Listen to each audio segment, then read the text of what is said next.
Welcome to another episode of Drunk Guys on Chick Flicks, the podcast that puts the Christ back in Christmas. Oh, like the bumper sticker. I finally get it. Yeah.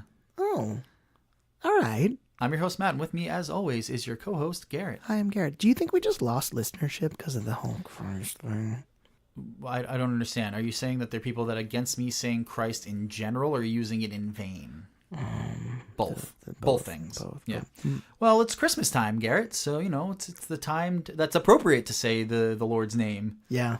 Yeah. No Xmas here. Our Lord. Not everyone's Lord, because, hey, everyone's allowed to have their own Christmas Hanukkah, right? Well, I'm really excited for this Christmas episode. Are you? Yeah, this is the first of 4 Christmas episodes. And you won the Thanksgiving episode bet, so you get to decide. You got to decide, not get to, what movie we're watching. So, Garrett, what movie are we watching tonight? Well, this was a really tough one, to be honest.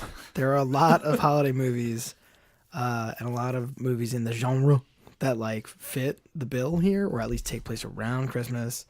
I think ultimately this week I came down between the movie that we're watching and another movie. 4 Christmases. I almost said 4 Christmases. Well, I don't know why you spoiled it. We might have been able to use it again later. But I wanted to use it because it was going to be 4 Christmas movies. Right. 4 Christmases. Do you see what I'm doing? Yeah. See what I did? Yeah, no, see what I've done there? I see what you did. It's so good. So you're very proud of yourself, at least. Someone is. But I pulled up some lists online, and this struck me. So we're going to watch Bad Moms Christmas. It's actually, A Bad Moms Christmas, which is the sequel to the movie Bad Moms. Which was a really good movie. I don't remember much about it, but I remember laughing a lot and really enjoying it. Sure. Kristen Bell. This is the second time we've done a sequel before the original? I feel like we did something else that was like this. No, this is the first time we've done a sequel before the original. Okay, well, that's great. Well, maybe one day we'll go back and watch Bad Moms. I would love to. But I'm actually really excited to watch this. I haven't seen this, and I think it's just gonna be a holiday romp. Yeah, it'll be a little fun time. It was made in 2017, so just 1 year prior to today. Right. Directed and written by John Lucas and Scott Moore, who were credited with directing Bad Moms 1 and that movie 21 and Over. Okay. They also wrote 4 Christmases, which is funny that you brought up 4 Christmases because they wrote that as well as this. That's hysterical. Yeah. They wrote, or at least had a hand in writing The Hangover 1, 2, and 3. It said screenplay for 1, and then it said characters for 2 and 3. So I don't know if that's just them getting credit for creating the characters. Can we just create characters and get credit for it? No, I mean, someone would have to pick our characters up and then continue to make things with it later. So probably not. His name is Scott Dimpleson. He's a boomerang salesman. He's a boomerang salesman. Okay. A traveling boomerang salesman. Oh, okay. So he's taking boomerangs from Australia and bringing them around the world. No, door to door. No, I got it, but okay. The Change Up and 21 and Over were the other movies that they also wrote. I don't remember 21, but Change Up I love. Isn't 21 and Over that found footage house party movie? No? Maybe. I remember something about that. I don't know. It stars Mila Kunis, Kathryn Hahn, Kristen Bell, Christine Baranski, Susan Sarandon, Cheryl Hines, Jay Hernandez, Justin Hartley, and Peter Gallagher. I love that whole cast. Yeah. I love the main 3. Well, then the main 3 are hilarious. They were hilarious. Susan Sarandon and who are the moms? Christine Baranski and Cheryl Hines. Awesome. Christine Baranski is in everything. She's in Big Bang Theory. Right. What was that show back in the 90s? Sybil? She was on Sybil? Hey, sure. Maybe. Hey. But that cast is dope. Yeah. I wonder who Peter Gallagher is in it. Also, I like Peter Gallagher. I would imagine someone's dad. What other movie did you watch Peter Gallagher in it, man? While you were sleeping. Hey, baby. What other movie did we watch? Oh, and you know who else is in this movie but plays a minor character? Christina Applegate. That's true. Yeah, she was in the first one too, right? Yes. Yeah, she was more major in the first one. She's like the rival mom in the first one, right? Yes. Interesting. She's the one that they were rebelling against in the first one. Interesting. Yes. Okay. Yes. Is there any trivia for this movie? Not a whole lot. Okay. Not tons. Apparently, Kathryn Hahn wrote a personal letter to Susan Sarandon to ask her to be in the movie and play her mom. Dear Susan, will you be my mom? In real life, also in film. Yeah. And Cheryl Hines is only 15 years older than Kristen Bell, but plays her mom in this movie. Okay. So, interesting. Yeah. I thought those were 2 little nuggets of interest. I'm pretty excited to try the beers that we're having. Yeah, what did you pick up? All right, so I picked up some weird stuff. Oh, good. It always goes well when you pick up weird stuff. Well, there are like plenty of like standard winter/Christmas themed beers, right? Sure. Did you hear that lisp just now? I wasn't paying attention. I don't pay attention when you speak. Christmathy. Christmathy. Yeah. Oh, Christmathy. Yeah. Sorry. So, there's like there's Sam Adams White Christmas and Old Fizzy-Wig and like Shiner, a bunch of winter lagers and like I don't know. Shiner Celebration or something. There's Sierra Celebration, which is delicious. There's a Shiner in there. There's a Shiner in there. There's a Shiner in there for someone. So, I went with 2 beers from the same brewery. It's called Ridgeway Brewing in Oxfordshire, London, England. Not London, Oxfordshire. Oxfordshire, England. Oh, I was just in England. In England. I was just there. Did you go to Ridgeway Brewing? No, I didn't leave London at all because we didn't have that much time. Feels like a missed opportunity. You sound like you're from London. Did you say that to anyone? No, people fucking hated me there. Really? I just continued to do the voice the entire time, and they did not like it. I need to hear more about this later. Yeah. Anyway, so Ridgeway Brewing, they have two beers that I decided to pick out. They're big and they're kind of heavy alcohol. One's called Seriously Bad Elf, because bad mom's Christmas. Elves for Christmas. Okay. And that's just, it says it's an English double ale. No idea. Okay. I think it's like 9%. And then I went with another one from that brewery. It's a barley wine called Criminally Bad Elf. So that one's yours? I think it's like 11%. No, they're both ours. They're both big beers. We're going to split them. Oh, we're sharing them? Yeah. We're making shares? Yeah. Okay. So Criminally Bad Elf. The label is a surly elf behind bars. Oh, because he's a criminal. I get it. So I'm excited for that. Yeah. But like, they're weird. They're out there. They're not normal beers. It's certainly shit I've never tried or thought of trying. So excited for that reason. Okay. And I'm jazzed to watch this movie. Oh yeah. Because it's like, it's comedy. It's like, I feel like we don't watch too many super contemporary movies. Like, this is like a year old. Yeah. I don't think, I can't think of, off the top of my head, I can't think of a single movie that's this recent. I think the most recent one besides this would be The Other Woman. No.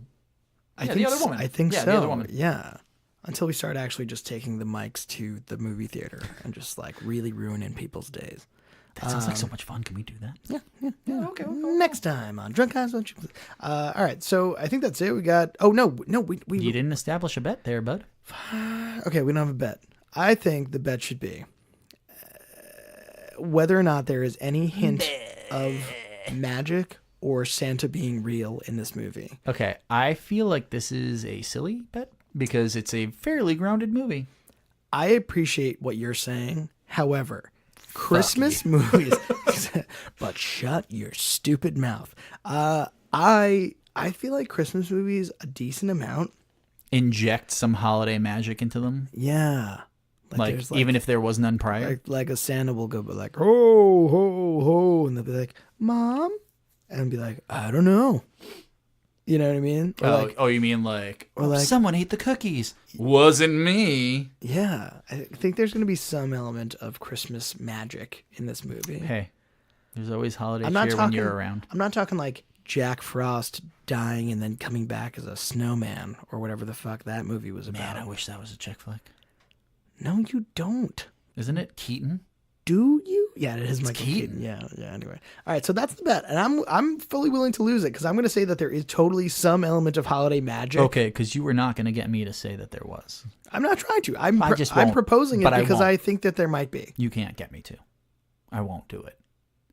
Why are your arms crossed? I just feel very closed off, and I don't know. So you're saying no? No, I'm going to say no. Yes to the bet, but I'm saying no. There's no Christmas magic in this. Okay, so that's the bet. Couple of gals getting rowdy and dealing with moms. Anyway, that's the bet. Excited about it, and the winner of this bet gets to pick the next holiday movie, which is next week's movie. Yes. Okay. This is a sub bet, and it's not even a real bet. It's just something. Do you think that they will ever because of it's a Christmas movie and Santa goes ho ho ho? Do you think that they'll be like call themselves like hoes or something like in that context? No. No? I think that's way off. I don't think so.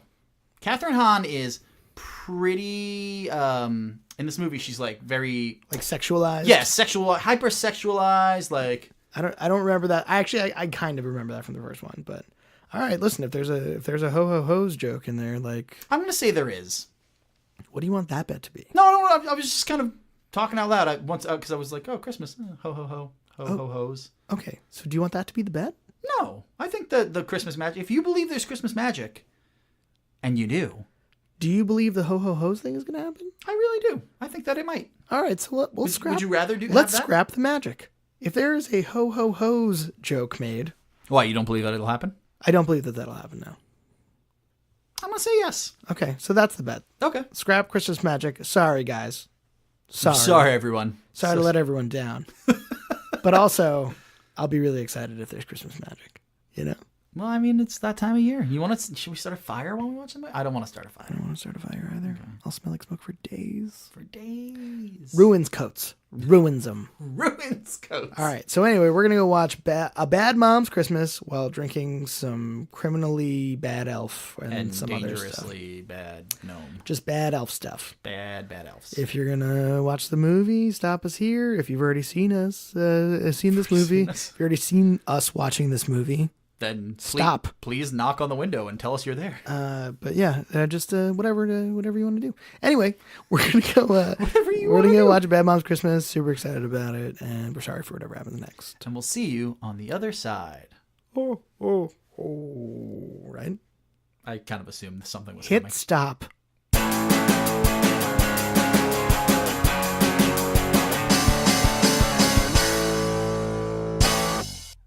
And we're back. Hey, we're back. I like this movie. I thought it was fun. This is the broad stroke section. Yeah, broad strokes. So we just watched A Bad Mom's Christmas. Yes. Started to put me in the spirit. Did it? Yeah, I mean, if Black Friday and Cyber Monday and Cyber Week and cyber sex and... Well, I'm just saying, like, if, like, the post-Thanksgiving stuff didn't get me in the spirit a little bit already, this kind of helped. I'll tell you right now, the post-Thanksgiving stuff takes me out of it, actually. Generally. I'm generally like, oh, God, I hate this. I hate all of this. No, I buy a bunch of gifts and then I get all jacked up on buying gifts. I get all jacked up on the fucking season. I deck those fucking halls. I mean, we bought a tree today. Oh, must be beautiful. Nice. Oh, great. Fake, though, right? Incredibly fake. Exceedingly fake. You know what's really funny about fake trees? They're for garbage people and you should feel bad about you? I'm sorry. I've always been a real tree family. So have I, actually. My rents do that. I'm sorry. Your what? My rents. What is that like short for something or don't do this? Don't you do this? Yeah, are my eyes telling you to shut the fuck up? Yeah, basically. More or less, but more on the more. So the funny thing about fake trees is that when you go buy fake trees, they give them names. Like, so like, when you go to like buy a real tree, this is a total digression. I apologize. That's fine. When you go to buy a real tree and it's like a Fraser fir or like a noble fir or something. Those are the names of actual trees. Right. Those are like the breeds of the trees. Those are trees. When you go Douglas fir. Get a fake tree. Who's Douglas? They're like zesty spruce. And like, these are your options. You're like, oh, different types of bristle. I'm going to compare these different bristles of fake tree. Oh, this one has LEDs built right into the tree. It's not even that, though. The actual fake bristles are different, and they give them names that I am positive are not real names. This is as far as I'll go with this. But anyway. Broad strokes, I had fun. I had a good time. Broad strokes, yeah, so did I. We both chuckled out loud like quite a bit here and there. There's a lot of just like, I don't want to say non sequiturs, but like kind of that, like where it's just like offhand lines like at the end of a scene that I've just died at. I can't. I would argue that most of the humor, though, like most of the parts that we laughed out loud for, had nothing to do with it being a Christmas movie. Oh, entirely. Like all the Christmas stuff was pretty ancillary, and I would say it's actually the main plot of the movie. Really? The entire main plot of the No, movie. I mean in terms of just humor, like a lot of like the Christmas stuff none of that it made me laugh. Like the Christmas stuff was only like the dramatic moments of like moms reconnecting with daughters and like, oh well, I never understood that you were so mad about that until I whatever it was. Like they were like the slow moments of the movie, you know, the slow moments. And print. Okay, so that I mean like, but I definitely liked it quite a bit. Yeah, I had a fun time. Can we talk about the beers? You want to do beers before we do 3 sentences? I actually do. Okay. Because I really like the beers and I don't want to forget the name of this brewery. All right, so we drank 2 beers. 2 different beers. First time for us, huh? Both from Ridgeway Brewing. And one was Seriously Bad Elf. That was the one we started with because it's lower ABV. And that was the English double ale. Yeah. Really great. I loved it. It was very malty, which is generally not my jam. But this was great. It was like really mildly spiced. Yeah. I understood why it was a Christmas right. I was beer. gonna say it definitely got me in the feeling of the season, you know, it had like the right flavor notes to it. But everything was just mild enough. Right. And it was like 9% and did not taste super boozy at all. Yeah. Like it was great. We got toasty from it, but yeah. like it didn't taste super boozy. I really, really enjoyed that. And then we followed up like we scaled up. We did the wrong thing where we drank the less alcoholic beer first. Yeah. You always go high and then taper off. We may have miscalculated. Oh, what are you going to do? But so then the second beer was the Criminally Bad Elf, which was the way more aggressive one. It was the barley wine style beer. Yeah, it's a barley wine style ale. It was good. It was totally drinkable. Well, okay. It was totally drinkable. I would agree. But go on. No, it's the booze is a lot more there. It's a lot more forefront, and it left a weird like dry taste in my mouth while I'm drinking it. I don't know. Like after every sip, I'm just like, there's something. Well, I agree. I feel like the actual taste, like when it's in your mouth, it was like really sweet and kind of fruity. Okay. Because of the booziness. Sure. I feel like the sweetness. Well, they're trying to hide the booziness, maybe. But also, I think they need to add the sugar to get the booze up. Right, of course. And then I do agree the aftertaste was like kind of a weird dry aftertaste. Right. Which following such a sweet taste was kind of a weird thing. I didn't hate it at all. No, I thought we've had worse stuff. Oh, recently. Well, don't name names. We're above that. Blue Moon. We're above that. Blue Moon. We're gonna get sued. He's above that. Anyway, it was really good, but the Seriously Bad Elf was like a really great beer. Yeah. And then the barley wine was like a little harder to do. I would agree with that. Anyway, that was it. So highly recommend both beers, actually. Yeah, both really great. Did you say grape? No, I said great. Why would you think I said grape? So this movie takes place around Christmas time, about 6 months after the first movie takes place. Oh, did they say that? They don't really, but it's alluded to. Like it's within the same year that like the first movie takes place. They're very good friends. The three moms. Three moms. Yeah. So Kristen Bell, Mila Kunis, and Kathryn Hahn are great friends. Are you? Did you? I said great. So I guess they become really good friends from the first movie because they're all kind of delinquent in their own way. Sure, I don't actually think any of them are actually delinquent. I think I think Kathryn Hahn is a delinquent mom for sure. But I think the other two she's the quote unquote bad influence on them.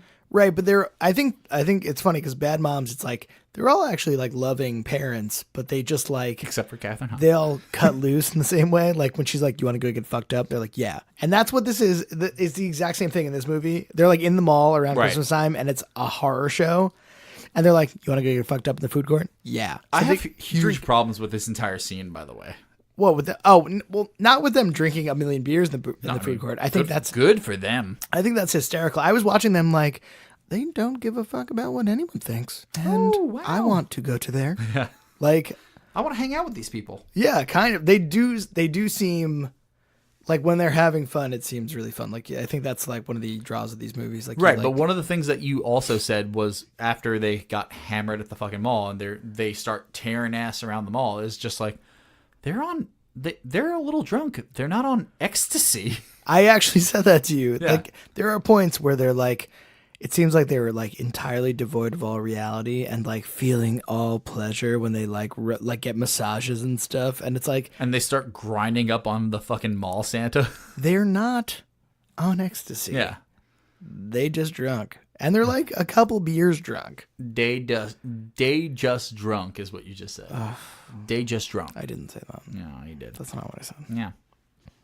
All right. 3 sentences. What is the plot of this movie? Garrett, go ahead.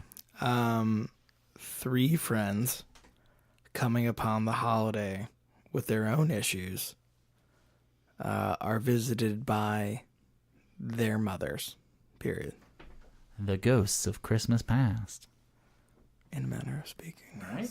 Right? Hey. Right? If you look at it a certain way. Anyway, that's number 1. Number 2, they butt heads with their mothers. Again, all in different ways. But they kind of like are respectful of their mothers because it's like a temporary thing, right? It's just Christmas. 2. 3, all 3 of their relationships with their mothers come to a head. There is some sort of dispute amongst all 3 of them. Then resolution. End. Then resolution. Then all finishes. I mean, like, it's not a complex Then it all plot. makes ending, really. There's no complex plot to this movie. Yeah. Like, it's literally just like, all right, they're all in their spots. Their moms show up. Their moms introduced, like, shit they don't want to deal with. They Right. confront their moms. That's it. You know? Like, Right. No, you're right. 3 sentences or less. If you could do a little more detail than I did, I Well, would be that's just putting impressed. a lot of pressure on me. I feel like that's unfair. If you give a very concise yet very deep synopsis in 3 sentences, Matt, if you could. If you just could. If you could start, though. Let's preface this Begin. Let's preface this with Begin Let's preface this with I've had more barley wine than Garrett had. 3 moms of kids, obviously, are dealing with the stresses of are dealing with the stresses of the holidays. Their three moms, are dealing with the stresses of the holidays, period. Their 3 moms show up, which add an additional stresses to their lives dependent on their situations. Is that 1 sentence? No, I said 1, and then this is my second sentence. You rolled right in. I'm sorry. I didn't even hear. That's Okay. not fair. Okay. So their 3 moms show up, adding more stresses to their holiday situations in different versions because they are different ladies. And 2 and 3, there is resolution where they come to terms with their mom's, not problems. What's the word I'm looking for here? Their mom's outlook on their daughter's lives. 3? 3. Hey, that was okay. 3 was my best one, surprisingly. First was, yeah, it's true. We usually die by the 3rd one. We usually jump off a cliff by the 3rd sentence. Just drive that car right off a cliff. Do it. You won't. Do it. Just holding each other's hands right off that cliff. So, Susan Sarandon. all right. So, a quick aside.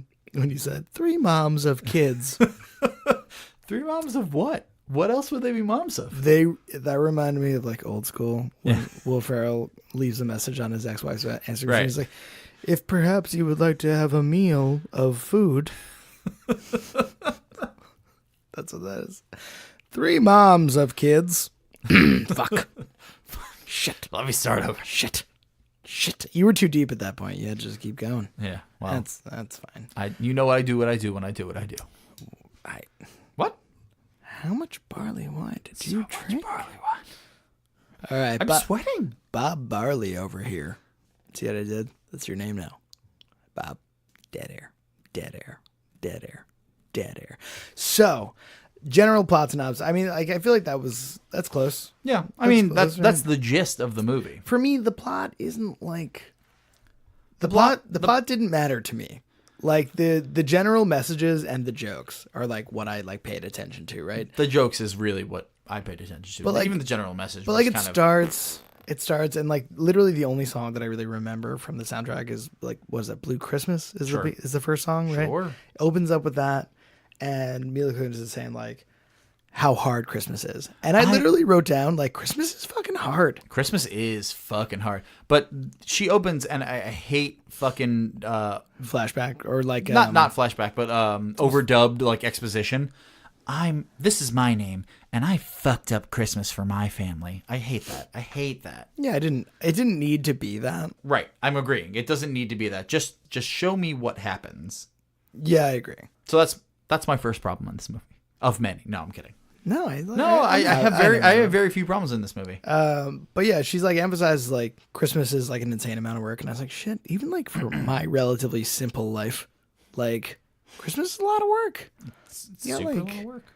Like nieces and nephews and brothers and sisters and moms and in-laws and decorating, and who you have to spend time with at this time of year and who you don't have to spend time with this time of year, and then who's mad at you for that you didn't spend time with them, even though you many obligations. Ugh. It's really funny. Like I feel like when you were young, right? It was like super easy. If you had a prolonged period of time off from something, like if you had a 4-day weekend when you were young. Right. It felt like, first of all, it felt like fucking ages. It felt like the best. It felt like, oh man, I have 3 weeks off right now, right? But a 4-day weekend, and you're like, man, I can do whatever. I can beat like this video game. I could fucking read this whole book. I can watch a season of a show. Garrett, you never read a full book in your life. You never read a full book in your life. Why would you mention that here?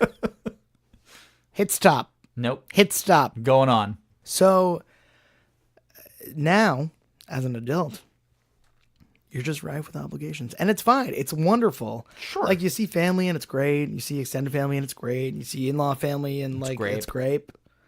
Oh, I was gonna say grape on that one. Gag ruined. So I don't know. Comedy comes in threes. But it's funny, like when you're younger, you're like, man, I got all this free time. Right. This is dope. And then as the second you're like an adult, it's like, I don't want this time off. No. Yeah. Because it's not time off. It's more work. It's almost more work than work. Yeah, for sure. And like, there are nice things about it, for sure. Like, I'm happy for it. Variety's the spice of life, break things up. I get it. But, like, it is more like, I don't know, that like, literally like, it's like the third line of the movie. She's like, Christmas is so much work. And I was like, preach. Wow. I'm down this rabbit hole now. You know what I also wrote down? Christmas is so much work for moms. Oh, like, for sure. As much work as you and I, childless motherfuckers, have it. Like, hey-o. Hey, wait. Oh my God, so good. That was the best, most gratifying. Knocked over my microphone. It was worth it. Yeah, no, I agree. That's fine. But like, imagine like my mom, even like in my 30s, my mom does like an incredible amount of shit for Christmas. Well, she loves her baby boy very much. I'm her big special boy. You're my big special boy. I'm her big special boy. No, I'm not yours. You're my big special boy. So, but like, it's insane. It's an insane thing, and it like, I don't know. I mean, like, it. It's one of those things that you know very well, but like, I don't know. This movie made it very apparent. The setup, all the mothers coming at like the same time was like pretty ridiculous. It's one of those movie tropes that like really drives me nuts when you really start to think about it. Like, oh, it just so happens that they all show up at the same time. Oh, okay, this wasn't planned. Oh, this is weird.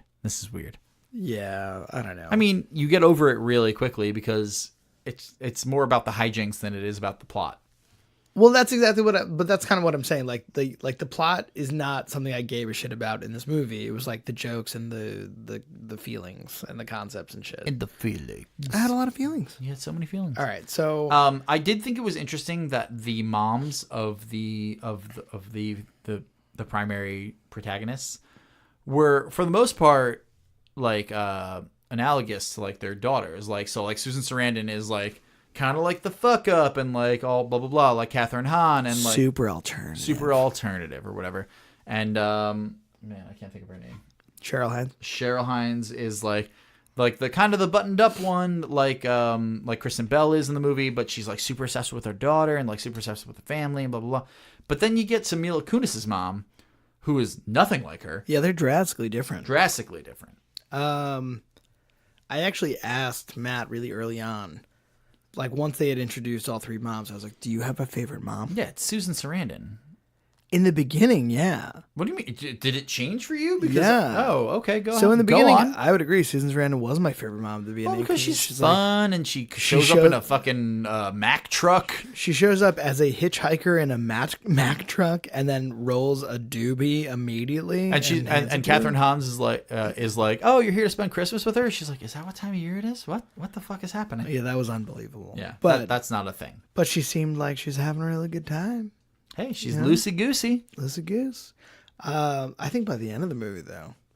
Who's your favorite mom? I think Mila Kunis's mom. I can't remember the actress' name. I'm sorry. Her name is Christine Baranski. Christine Baranski by the end of the movie, because they understand each other by the end. Right, but she's still so buttoned up. Like that's it. Like even after they become like friends. But I got this. Hold on. Okay.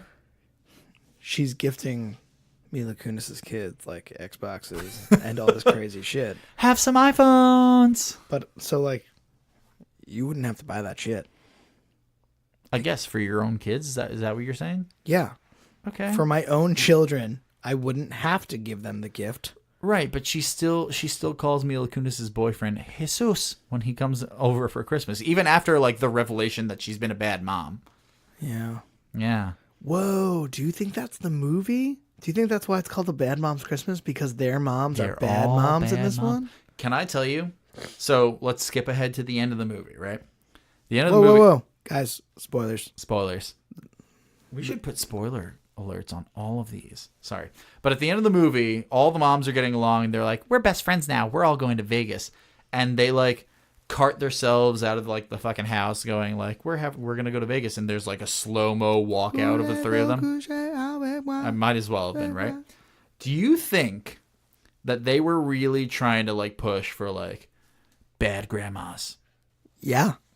Well, I mean, it hasn't happened. Because what do we know? What do we know is coming? Oh, we do know that there's a bad dad's coming. We don't know who's in it, though, right? I don't think there's anything. Literally, it just says pre-production next to it. Okay. I mean, that's hysterical. Really funny. It can't be the same dads that are in this movie, though. Well, no, because they're nobodies. Well, I mean, first of all, Mila Kunis is... She's got a boyfriend. She's got a boyfriend, and he's fine. He's nice. He's the guy from Suicide Squad. He's in a bunch of stuff, but Jay Hernandez. Yeah. And then Justin Hartley is like the new, like by the end of the movie, is like the new boyfriend for Catherine Hahn. But he's not the dad. He's not a dad. Yeah.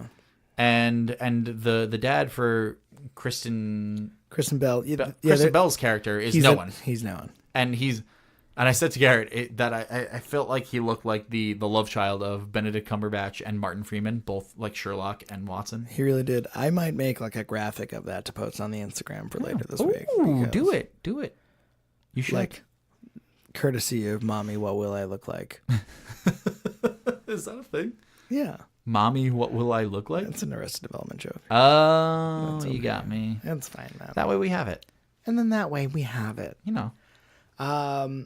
Yeah, I mean, I think the plot was like pretty secondary though. They introduced like a handful of little things like when Christine Baranski shows up, Mila Kunis's mom. Sure. She's like, how are we ever going to win the Caroling Cup looking this way? And I was like, oh, Caroling Cup plot point. Right, exactly. And then later it becomes like a stupid plot point. Like there's nothing that like really matters. Although it brings back Christina Applegate into the movie. Right, they all go caroling. It's the only point where she's in the movie. They go caroling with Mila Kunis dressed as Scrooge with a hilarious nose. Is that a broken dick on her face? They go to Christina Applegate's face, who was like her enemy from the last movie. Frenemy. I don't think they ever really became friends. At the end of the first movie, they become friends. I don't think it was friends. Though. I think they're friendly. I don't think the way they acted in this movie, though, was as though they were friends. When she comes to the door, she goes, "It's okay, she's my friend." The type of friends that would like the type of you and me friends. Like the kind of friends that are like you and me are. Like the type of friends that like the second I leave this podcasting room. I talk so much shit. I don't. To whom? To whom? There's no one here. Name one person. My wife is not here. To my dog. Mostly to my dog. Did you see what he was wearing tonight? Ugh. Dog walks away. Sad. Tail between his legs. I also wrote there were a shitload of montages in this movie. I actually think that it's kind of like telling of the movie that they had to put in so many montages that they were like 3 or 4 easily at least minimum. And it's one of those things that they were like, well, we have not enough story to tell, so let's put this in. Like, so one of them is when they're at the mall drunk, right? And they're going and they're doing all these crazy things. Can we talk about that, by the way? Because if you did one of those things, you're thrown out of the fucking mall almost immediately, if not arrested. They're like sexually harassing store clerks and making store clerks drink and like walking stealing shit. They are stealing shit with a bottle of liquor. They steal a Christmas tree from Lady Foot Locker and run away. Which again, not getting away with. Like if 3 ladies pick up a Christmas tree and run out of the mall, someone's tackling them down. Also, they make it all the way home. That's what I'm saying. Like, they make it all the way home. Not happening. Hard to enjoy your tree from jail. You know? Guys from jail? So that's one montage, and then they have another montage when they're... I think there are 2 separate montages when they go to that, like, sky-bounce trampoline place. Well, there's the first one where everyone's, like, diving into the pits or whatever, and then there's the dodgeball one. Right. Which is the showdown between Kristen Bell and her mom, which is something her Catherine Hahn had told her she had to do. Right? She's like, oh, you just got to kick your mom's ass just one time, just show her up. And this is the equivalent of her kicking her mom's ass. So it comes instead of going to the Nutcracker, they go to Skybounce, and then they're against their teams are against each other in dodgeball, and then it comes down to just the 2 of them in elimination dodgeball. Have you ever gone to like a Skybounce then? It looks like a lot of fun. I gotta tell you, I want to dive into a foam pit. That seems like it would be fun. Can I tell you, I could only do it if we like rented the place and were private in it. Could we get drunk beforehand? We could do a lot of things beforehand, but I don't think I could do it like in front of strangers. Okay. Is that a me thing? That might be a you thing. I don't care. I don't care what other people think of me. I'm married. Who am I trying to fucking impress at this point? It's just like my boss. I'm okay with the concept of going to the gym and lifting weights, right? Jesus. Like, that's fine because you're like kind of stationary and things are moving slow. I won't go run on a treadmill in front of people. Because you're afraid of what you think of you? Yeah. Yeah. I'm sorry. This got dark. And I guess it all goes back to, like 3rd grade and Eric and Carlos. So they have this dodgeball game, and I actually called. I thought for 1 second that Peter Gallagher, who plays Mila Kunis's dad, who's this very soft-spoken, like in the background character up until this point, I could have sworn he was going to just nail Mila Kunis's mom in the face with a dodgeball, and it was the vice versa. The mom wrecks the dad. Oh, I'm sorry, Matt. I was having a breakthrough, and I felt like you. Really? Because you gave me the finger across the throat, cut me out now. Please stop me. I don't know. I just felt like I should jump back in with something else. I don't know what you're talking about. So they whatever. They have the dodgeball montage, and then it's one of those things that like you think everyone's having fun, and at the end of the night, it cuts back to like Mila Kunis's mom. She's like, "Well, this night was an unmitigated disaster," and it's just like, why? You were having fun. You were having fun until she lost. No, I get. Oh, was that it? You think that was it? Because she lost, it was a disaster. Well, because she lost to Mila Kunis. Right. Yeah. She lost the power. Yeah. In that relationship. I don't think it was about not going to the Nutcracker. I think it was about like getting shown up. Okay. Show enough. Mother-daughter relationships are hard. I wouldn't know, really. Well, I know my daughter never lets me forget it. You know? Are you a mother? Didn't you just say you didn't have kids? You know what I didn't like? What didn't you like, Garrett? So Mila Kunis, I actually loved Mila Kunis and her kids and her boyfriend and his daughter. They were like talking about like Christmas, and they were gonna have like a really chill Christmas and just like sledding. The kids were like, "Can we just do this? Can we just like sit around and hang out?" And Mila Kunis is like, "Yeah, we really could. That sounds great. That's the best That's Christmas. All I want like a couple of beers and not to move." Like I want A couple of beers and don't talk to me ever. No, I don't even mind talking. I just like what I like. You know what my perfect holiday is? Sitting on a couch in the same place, and like having a couple of beers and some really good food, and like just we're singing carols. I'm fine, Mom. no, like not moving, like even a little bit. Oh, we'll get to carols.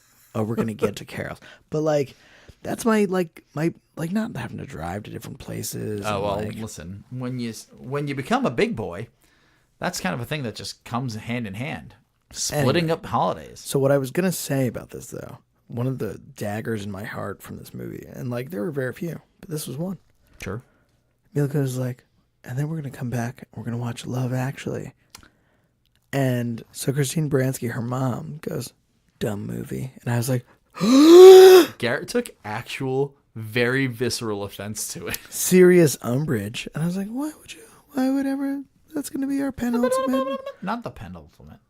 The ultimate? The ultimate. Oh. I mean, it depends. We have a bet going. We got to see what happens. Yeah, we got to see who's going to decide what that movie is. But like, that's like the Christmas movie. No? Says you. Love Actually is all around. Right? What? Nailed it. I don't know. Thank you. What happened? That's from that film. That's from that film. Goes in That's you. from that film. Goes in you. That's from that film, though. Okay. So, Well, I've never seen it, so. Wouldn't know. Did you have a favorite line in this movie? Did you have a favorite line in this movie? Yeah, I did. Go ahead. So there's the whole Catherine Hahn like romance with this male stripper. By the Santa way, guy. best meet cute I've ever had in my entire when she's life. waxing his genitals, Yeah. and she's like, "Oh, hey, could you?" He's just- like, he's like, "Hey, do you want me to hold my butthole open for you?" And she's like, "Yeah, no one ever asked that." And Oh he's my like, God. Thank "I'll you hold so my much. butthole open for you anytime." Also, every time she waxes him, he doesn't even bat an eye. It's the funniest It's thing. the best It's- fucking thing. It might be the funniest gag in the movie that he doesn't flinch ever, and she's like attracted to the fact that he doesn't flinch. It is so fucking good. It's so good. But the love interest, this like Justin firefighter, Justin Hartley, this firefighter turned like male stripper, sexy Santa guy, who like the huge penis joke that like keeps going is hysterical. Very funny. And the my favorite line in the movie, Go ahead. when he's dancing on the bar next to all the other Santas at the sexy Santa contest, they're all like fawning over him because he's a remarkably handsome guy and he's like super he cut. looks great. He looks great. And That guy's workout routine, am I right? oh, it's ridiculous. Oh, it's ridiculous. One might even say it was redonkulous. Stop. Yeah. Sit down. I stopped. You said stop. I stopped. Stop what you're doing. Okay. So, my favorite line. He's dancing and she just screams, "Put a baby in me, Santa number 2." And it was like her like the line itself is funny, but her delivery was so fucking good. Oh my God. And the waxing scene, they might have been my favorite part. Catherine Hahn is absolutely my favorite part of this movie. Like, if we were gonna go ahead and say, who, like, because we do say this every. You want to do favorite character? Yeah, we'll do favorite character. Who's your favorite character? Who's my favorite character? Catherine Hahn. I think Catherine Hahn is also my favorite character. She is great, and I will say that there's a close follow up with Mila Kunis, and I love Kristen Bell, but Mila Kunis is like the straight woman for the movie for all intents and purposes. Like, she is the protagonist, right?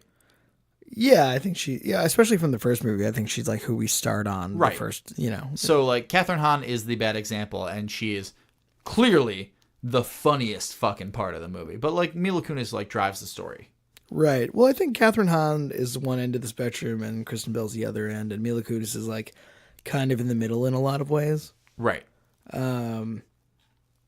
And I think they like harp on that. I think that's why she's the protagonist. But I got to tell you, Catherine Hahn is for sure my favorite character, but Santa number 2 is my second favorite by far. He's really good, and especially because he takes everything so earnestly. Like everything he does, regardless of how ridiculous it is, he's just like, "Oh yeah, well that's a." Well, he that's a thing." seems like such a nice guy. Like Right. Susan Sarandon, her mother, is grinding up on him at the bar at one point, and then Catherine Hahn gets up on the bar and she's like, "That's my mom." Yeah. And then he turns around and he's like, "It's so nice to meet you," while she's grinding Yeah. up on him, and it's so earnest. It's like so like he's so sincere to like be happy to meet her. And then he walks over to her to bring her ice with his big Big Wang in the tiny Speedo thing, and it's the funniest shit You know in what the else? world. I'm sorry. So there's I have two favorite lines, and I'm remembering them now.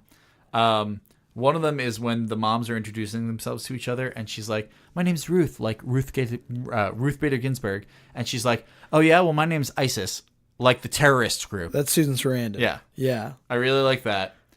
And the other one is when like the terrorist group. And then the other one is when Mila Kunis is throwing Kenny G out of the party that her mom's throwing at the house. Mm-hmm. He goes, "It's not a flute, bitch.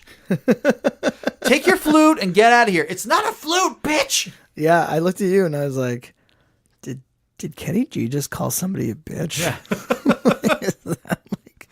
With his curly fucking hair. It's a soprano saxophone, you guys. He plays the hits. It's a clarinet. No, it's not. At best. No, it's a different thing. Sure. No, they're two different things. Yeah. Agree to disagree. One of us was a band geek in high school. Both of us were band geeks in high school. When did you play, Matt? I played the trumpet. Until when? 9th grade. Mm. In middle school, and then a little bit in high school. I tested the waters in high school and realized, oh, I wanted to get laid. No, I'm kidding. I didn't get laid in high school. What does laid mean? What do you mean, what does laid mean? What do you... You know, when you go to Hawaii and they put like the round of flowers around your neck? I wanted that too. Everyone did. Everyone kept talking about it. Oh, God. It seems like everyone in high school went to Hawaii that year. Like again and again and again. And if you hadn't been, you were nobody. Anyway. That's really like all I have written for it. No, I mean, listen, it wasn't plot heavy, but I had fun. That's the point of the movie, I think. That's like why I chose this over the other options that I had in my mind for this week, because it's for like, Christmases. well, just again, like we don't watch that many super contemporary movies. This is like the newest movie we've watched. That's true. And like I knew I liked the first one, so I knew I probably have fun with this. And, Sure. There's nothing wrong with that. The question of whether or not this died is kind of irrelevant. Do you think this should die? I mean, it's impossible for it to have died because it's so it's recent. Like probably on HBO. I don't think it now. should die. I mean, no, it's fine. Here's my question to you: do you think it stands on its own as a movie? Like, do you have to have seen the original to see this and like have it make sense? Yeah, I think it does stand alone. It does stand I think alone. it's fine. I think it's funnier if you've seen the first one. Like for the sure. Christina Applegate cameo, right, for example, that's great. is funnier if you knew that she was like the enemy from the first one. Right. But I think it stands alone. It's like its own plot. You know, it's not like, remember what we did in the first one? More of that. Like, it's not like... I think that's actually kind of what the montages are. Like, the montages are like, this is us being bad again. You know? Right. Remember from before? From before? Right. Yeah, I would agree. I'm going to ask you a question that you asked me when I told you I wanted to watch this movie. Mm-hmm. Is this movie a chick flick? Hard to say. I will say yes. I think yes as well, but show your work. Well, I mean, the protagonists of the movie are three ladies. Like the men are almost ancillary to the entire plot.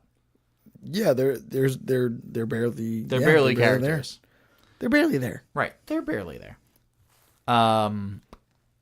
Yeah. So I mean, simply because it's like three strong female protagonists, like going out and having fun, and like not really like the men don't drive the story at all.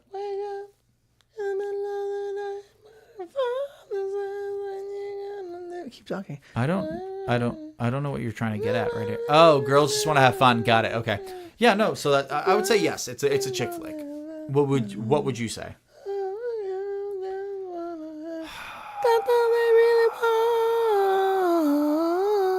So harmonized perfectly. I think it is. I think it's like super. I think it's super female driven. I think it's like aimed at female audiences for sure. I think the first one was for sure.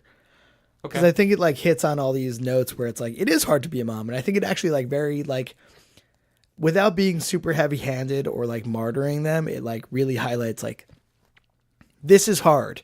Like these parts of being a mom are really hard. These things especially are really hard, and it shows like whether you're a single mom or you're married and you're dealing with this, like, you know, the pressures of being married and whatever else, and kids and all the shit and fucking social shit and like PTA and all that shit. Like, I think it is. I need to know, and like, I'm not obviously. We've already established that neither of us have kids.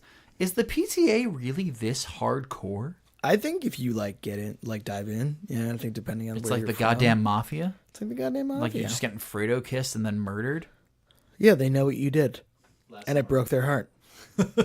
You know, they were passed over, or you were passed over. I don't know who's Fredo in this situation. Fredo? Who's to know?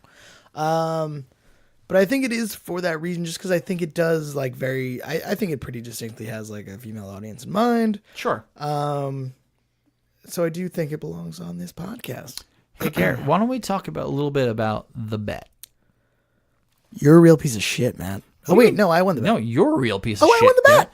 Hey, to be fair, if we had stuck with the initial bet, I would have won. You would have won. There was no Christmas magic in this, which I appreciate. And I said this movie was fairly grounded. Yeah, I was glad that there wasn't. That's true. I like that.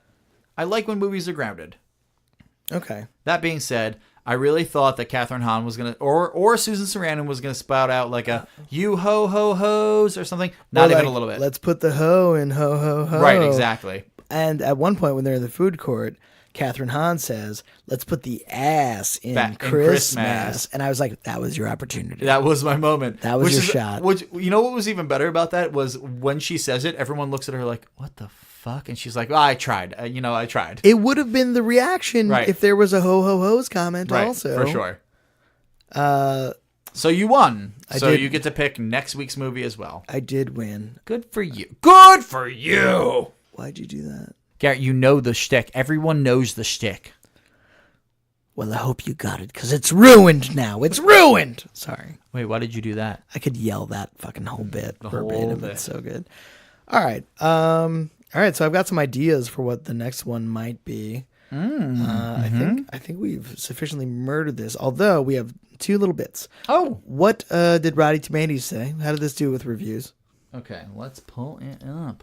So, the tomato meter, again, the critic score, 30%. Woof. Yeah. I feel like a little unfair. I feel like that's unfair as well.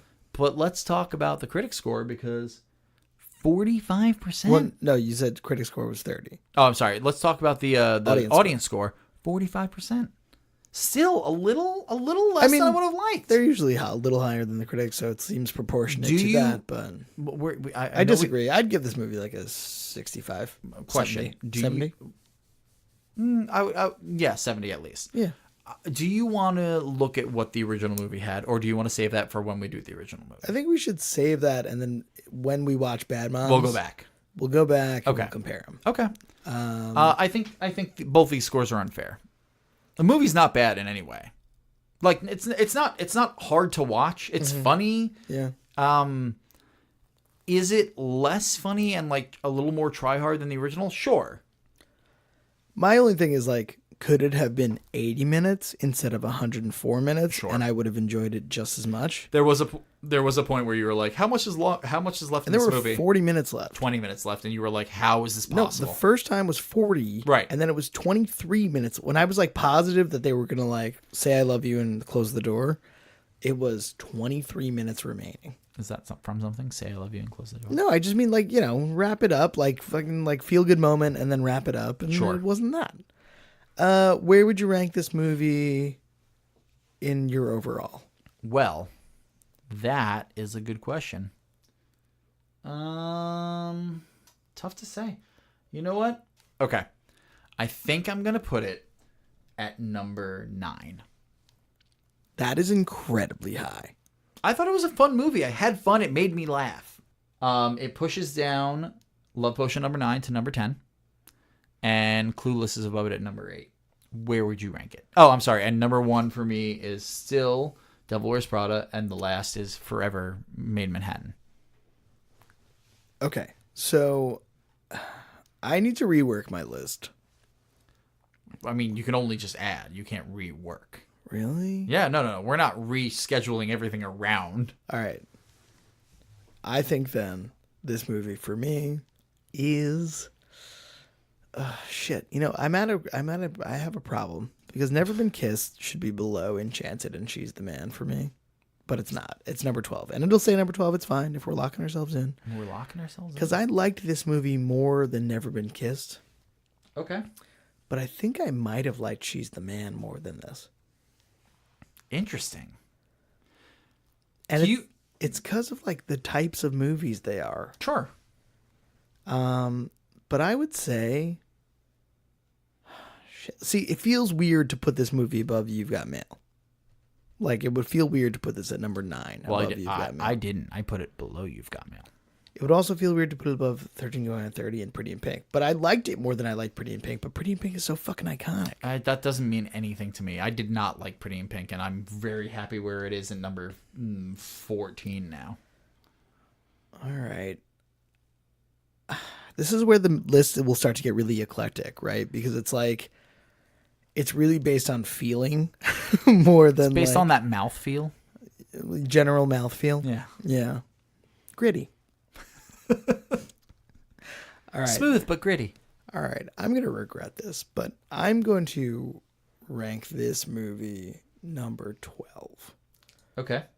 Just below Pretty in Pink and just above Never Been Kissed. And number 1 is... Moonstruck. And which only became number 1 last week. Yeah. Wow. And my last will always be Made in Manhattan. I want a worse movie. I kind of do too, but like I don't want to like purposely select it. You know what I mean? Like I don't want to pick a bad movie for the sake of being a bad movie. I want to stumble upon something I truly that I'm hate, just like, fuck this. Yeah, I agree. Anyway, yes, that's where I would put it. Okay. And Well, it's kind of right in the middle. I feel like it's pretty close to the middle for you, right? I'm number 9, so yeah, right there, within a few. And yours is number 12. So, well, I'm a more discerning critic of fine cinema. Clearly. Clearly. Anyway, I think that wraps it up for this episode of Drunk Guys on Chick Flicks. You got anything else, Matt? No. Nope. Yeah. Nope. Me either. Thanks so much. So thanks so much for listening. I might put up a poll for the next one because I have 2 that I'm deciding between. Interesting. So I might put up a Twitter poll for it if you give a shit. Can I vote in it? Yeah, I mean, if you make a Twitter. Do you have a Twitter? We've had this conversation. I do have a Twitter. Well, then, no, you can't vote. Anyway, if you want to reach out, at Drunk Guys on Chick Flicks on Instagram, drunkguysoncchickflicks@gmail.com, at DGOCF on Twitter, some sort of Facebook I've never looked at, and Matt's cell phone number is 516. Fuck. No, that's not right. That can't be right. Oh, God, they know the county. Oh, God. That's it for this episode of Drunk Guys on Chick Flicks. We'll see you guys next time. Happy holidays.